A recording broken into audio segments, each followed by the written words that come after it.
Bonjour à toutes et à tous, bienvenue au Café Change dans la pensée philo après cette période estivale où il y a eu une petite pause et bienvenue en particulier dans la rubrique La pensée philo, l'occasion pour nous de réfléchir à l'origine et au sens de certaines expressions de la vie courante et de découvrir que la Bible parfois occupe notre quotidien sans le savoir. Alors il y a des expressions qui on ne voit pas forcément tout de suite le rapport avec Dieu. Je vous invite à regarder les différentes expressions qui ont déjà été traitées. Et puis, il y a certaines expressions dans lesquelles on parle de Dieu, mais a-t-on raison d'utiliser cette expression? Aujourd'hui, je vous propose de réfléchir à cette expression les voies de Dieu sont impénétrables.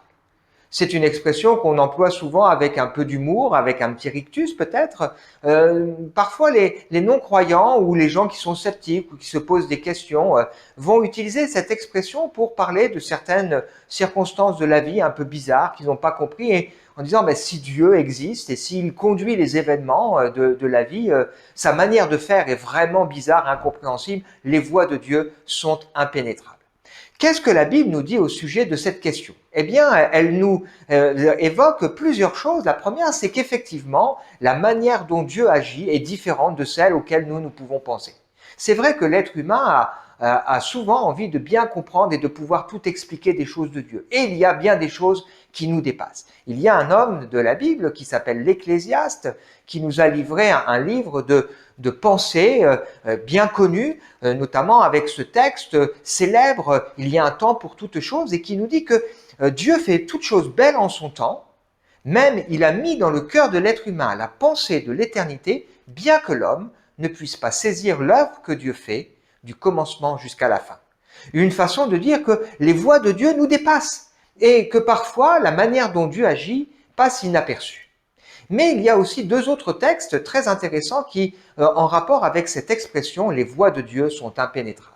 Le premier, on le trouve dans un psaume écrit par le roi David, un psaume que personnellement j'affectionne particulièrement, qui s'appelle le psaume 139, dans lequel le roi David évoque le fait que Dieu sait tout. Il sait quand il se lève, quand il s'assied, quand les pensées, il connaît la parole avant même qu'il ne puisse la prononcer. Et à un moment donné, dans cette prière, cette réflexion que David nous laisse dans ce psaume 139, que vous pourrez trouver dans une Bible ou sur Internet, eh bien, il évoque le fait que Dieu l'a tissé dans le sein de sa mère et que, alors même qu'il n'était qu'une masse informe, Dieu savait déjà toute sa vie.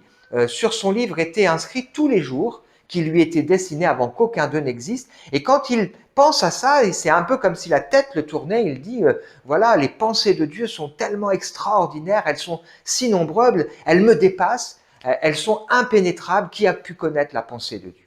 Et puis on trouve aussi ce texte dans la bouche de l'apôtre Paul qui écrit une lettre à des croyants qui habitent Rome. Il n'a pas encore eu l'occasion de les rencontrer et il a envie de s'assurer que ces croyants ont une foi saine et équilibrée et il leur parle du plan de salut de Dieu pour les hommes.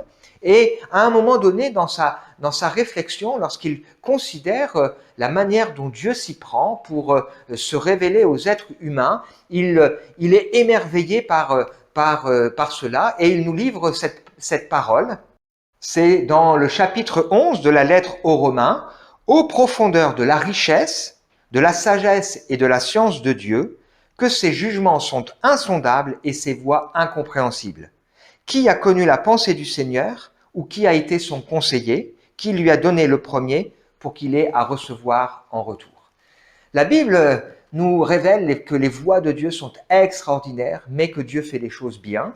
Elle nous révèle aussi que Dieu nous aime et qu'il nous connaît. Et elle nous révèle aussi ce plan de salut merveilleux, accessible pour tous, dans lequel ce n'est pas l'être humain qui a pu dire à Dieu qu'est-ce que tu dois faire, mais c'est Dieu qui lui-même a décidé, avant même la fondation du monde, de un jour envoyer son propre Fils mourir pour nous. Bien sûr, tout cela nous dépasse. Les voies de Dieu en ce sens sont impénétrables, mais la bonne nouvelle, c'est que Dieu est celui qui veut nous révéler ce qui est nécessaire pour notre vie. C'était la pensée philo, à très bientôt.